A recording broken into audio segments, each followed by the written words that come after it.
Hey everyone, it's Ben Hardy here, and in today's video we're going to be reviewing the new Subaru WRX TR. Before we get into this video, I want to give a huge shout out and thank you to the Doug Smith Subaru here in American Fork, Utah for giving me some time with this WRX. I'm going to include a link to their website in the description down below so you can check out what they have currently. If you have any questions or need any help, just ask for Sam, whether you're interested in this WRX or any of the other Subaru models. She'd love to help. And then I'll also include a link to my car buying guide in the description down below. Let's get into it.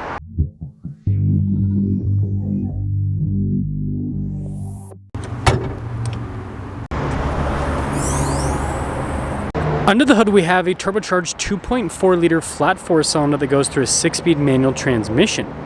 Fuel economy is 19 around town and then 26 on the highway, with power outputs being 271 horsepower and then 258 pound-feet of torque. Before we move forward with this review, I do want to mention if you want to see more videos just like this, then I recommend you subscribe because I post content every single day. So starting with the front end, it looks pretty much like a normal WRX. You can see the giant hood scoop there in the center, which makes it look more aggressive. Love the headlight design on the new WRX. Definitely grown on me. And this has the upgraded lights because it's, well, higher end package. It's the metallic gray on the grille. Kind of matches the rest of the metallic gray on this particular car, which looks good. But yeah, overall, it looks like a WRX, but modern. Now around the side here, our turn wheel setup is 245 by 35 by 19 in the front and over in the rear. And you can see here we've got these special wheels for the TR package. I think the spoke design looks really sharp. And then we do have Brembo brakes with this as well. And then look at the fender flares, that's super aggressive looking. And then we've got that same kind of coloration on the bodywork there on the side. And if we take a few steps back, here's the side profile. Now this leads us to the key fob. We have our lock and unlock function opening for the trunk. It's a normal Subaru key fob, so pop it open. Now taking a look at the trunk, for being a sporty car, you've got quite a bit of storage space here in the rear, so that's a nice bit of practicality. And pretty simple with the closing function, just use your hand. Got this nice body painted spoiler. It's the new style of taillights with this. And then we have one exhaust tip per cylinder on the WRX. But yeah, it's a good looking car. I mean, it's sporty, but it's not too over the top. I like it. Now taking a look at the door panel, it's really cool with the suede mixed with the soft touch. You got the red stitching as well, and I like this trim there. That's pretty cool looking. And then here are these seats. Pretty fancy with all the red stitching and everything. I'll quickly pop in so you guys can see what the space is like. Legroom's really good in the WRX. Here in the back, we've got a little storage pocket. Got a couple of USB ports there in the back as well. And then it also has good headroom. Now taking a look at the front door panel, you can see, again, soft touch here, and then look at the trim down below. All the windows are automatic, which is a nice feature to have. And again with this here, blind spot monitoring with the mirrors. And then taking a look at the front seat, Recaro there, pretty cool looking. Really aggressive with the bolstering. It's still power adjustable though, which is nice. And look at this on the dash. It's pretty sporty looking. And then we got the 3-pedal layout because it is a manual.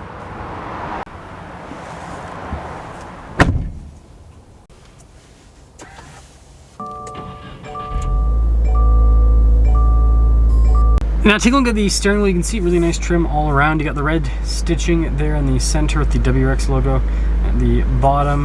And then we've got practical stuff with this. So adaptive cruise control, lane centering. We've got this for the little center stack right there. And then you can see we've got traditional stocks on the back as well. And then taking a look at the gauge cluster, it's mostly analog, but we do have some different bits of info we can scroll through with that center screen, which I think is pretty fun. Now in reverse, we do have a backup camera with trajectory lines that turn with the steering wheel. Good resolution overall. And then you guys can see with the rest of the infotainment system here, we've got our climate controls on either side, dual zone climate with this, heated seats as well. I like how they have physical buttons with the screen. It makes it so it's quite a bit more user-friendly, if you ask me. So down below here we can have our charging area, and this is probably the closest we'll ever get to an STI with this generation. STI shifter. But yeah, it's cool. We'll see how this feels compared to the regular manual transmission in the WRX, if it feels any different or if it's just a little logo there on the shifter head. But yeah, nice trim here on the side. Got a traditional brake here, got some more storage, and this is cool, the center console. And then you can see with the glove box, good storage there. And then I like this trim that goes across. It's very fancy looking. And then it's soft touch at the top of the dash, so it's got more of a premium feel for, you know, a WRX. No sunroof or anything like that. So here we go, 2024 WRX TR. We've got a lot of standard equipment with this package, including stuff like the Brembo brakes. And I think I forgot to mention earlier, the rear brakes are also Brembo as well. But here's the options on this particular one. And then there's your total MSRP, $44,384. So it's somewhat similar in price to like a GT version of the WRX with the automatic, but it's a manual, and so I think it's cooler. Anyways, let's see how it performs.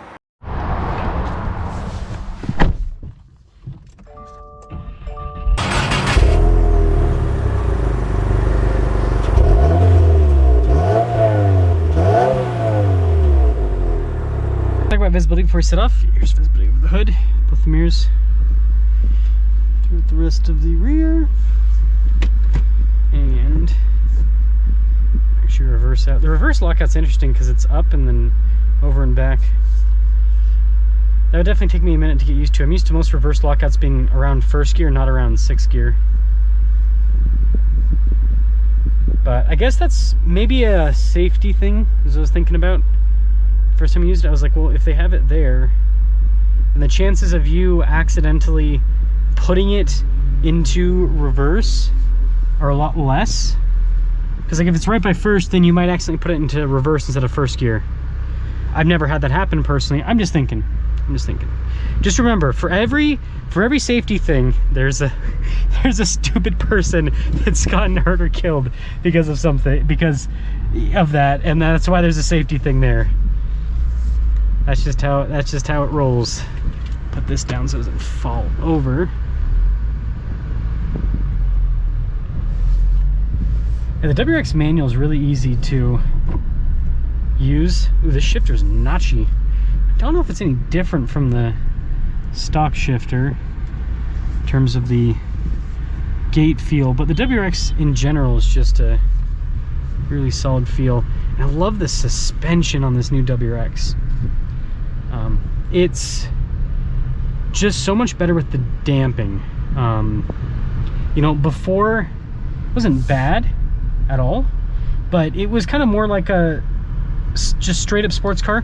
This, I feel like it's sports car, but then it also has some travel to it.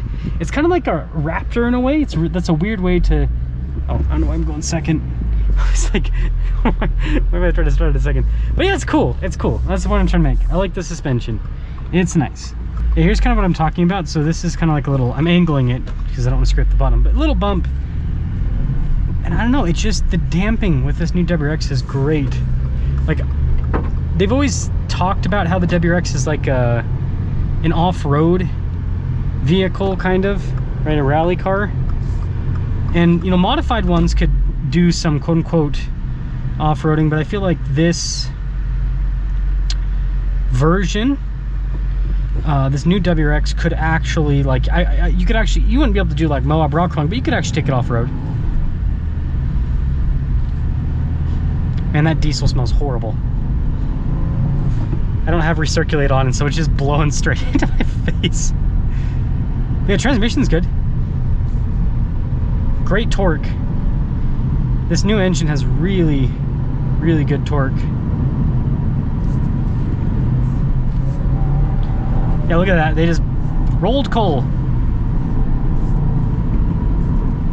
Yeah, manual transmission's great. And again, it's 271 horsepower, so it's not gonna be, you know, the insane speed that you'd get from like the previous gen STI with, I mean, that didn't have that much more, 310 horsepower. So, but still, it's, I think it's just how this engine delivers the power that's really good. Now this has sport tune suspension, at least that's what the window sticker said. I don't know if I'm noticing too big of a difference. I mean, it seems really sharp. Like, I'm just little steering input, and it seems like everything's very direct with this.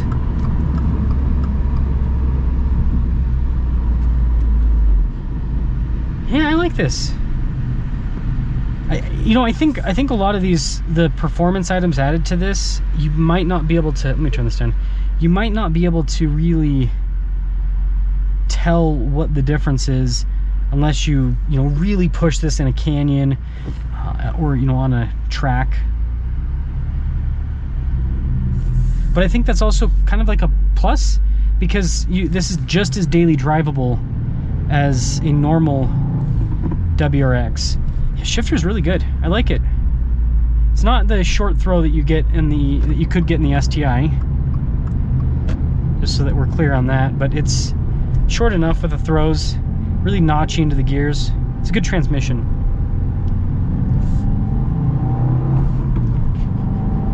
Yeah, I love the power band with this engine. It's really nice.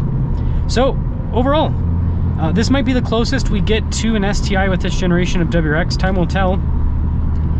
But in terms of the WRX lineup, I like this one the most because, right, I think everyone's in the camp with me where we saw the new WRX and then, the top line version with all the cool stuff, the GT, it was an automatic. But now this is, very similar to that package, but you get it with a manual. And so I think it's really cool. So if you've got the money, I think this would be if you want. So here's what I'd say: if you want a fully loaded WRX manual, this is the one to get. Some people might not want the fully loaded. They want like a base model manual, which is fine. It's still a great car. But yeah, if you wanted the fully loaded manual, then this would be the one to go for. Let me know your thoughts on the TR.